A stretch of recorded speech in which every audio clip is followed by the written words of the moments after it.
ఎన్నాళ్లుగానో ఊరిస్తున్న అల్లు అర్జున్ అట్లే mega project మొత్తానికి పట్టాలెక్కేసింది. Allu Arjun birthday సందర్భంగా మార్చి 8న అఫీషియల్ అనౌన్స్మెంట్ చేసిన నిర్మాణ సంస్థ సన్ పిక్చర్స్ ఒక వీడియోను కూడా రిలీజ్ చేసింది. ఇక ఈ మూవీ ప్రకటన వచ్చినప్పటి నుంచి పూటకో రూమర్ బయటకు వస్తుంది. అందులో నటించే ఆర్టిస్టుల గురించి, టెక్నీషియన్స్ గురించి రకరకాల వార్తలు వస్తున్నాయి.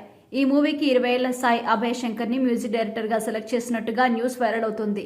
అయితే ఇప్పటి వరకు దీనిపై యూనిట్ అయితే స్పందించలేదు. తాజాగా హీరోయిన్ విషయంలో ఒక రూమర్ వైరల్ అవుతుంది. భారీ బడ్జెట్ తో పాన్ ఇండియా లెవెల్లో తెరకెక్కిస్తున్న ఈ మూవీలో హీరోయిన్ గా సమంతని ఫిక్స్ చేశారట. ఈ మూవీలో ముందుగా గ్లోబల్ బ్యూటీ ప్రియాంక చోప్రాని తీసుకున్నట్టుగా వార్తలు రాగా తాజాగా సమంత పేరు బయటకొచ్చింది. ఇటీవల కాస్త గ్యాప్ తీసుకున్న సమంత ఇప్పుడు తిరిగి బిజీ అవుతుంది. అల్లు అర్జున్ సమంత కలిసి సన్ ఆఫ్ సత్యమూర్తి మూవీలో నటించారు. నేటికి సరిగ్గా 10 ఏళ్ల క్రితం అంటే 2015 ఏప్రిల్ 9న ఈ మూవీ రిలీజ్ అయింది.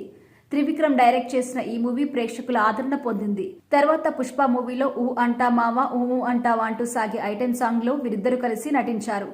మళ్లీ ఇన్నాళ్ళకి బన్నీ సమంత కలిసి నటిస్తున్నారు అన్న వార్త ఫిలిం నగర్ లో హల్చల్ చేస్తోంది. అయితే కాస్టింగ్, టెక్నికల్ టీమ్ కి సంబంధించి రూమర్స్ రావడమే కానీ మేకర్స్ నుంచి మూవీ అనౌన్స్మెంట్ తప్ప ఇంకా ఎలాంటి ప్రకటన అయితే రాలేదు.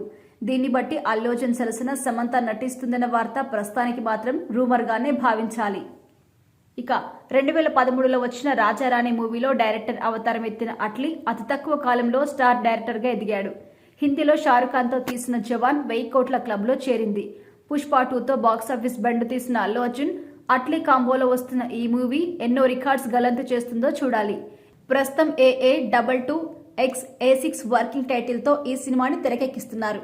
మరోవైపు పుష్ప 2తో ఏకంగా 1800 కోట్లకు పైగా కొల్లగొట్టిన అల్లు అర్జున్ ఈ సినిమాతో మరిన్ని రికార్డులు క్రియేట్ చేస్తాడో చూడాలి.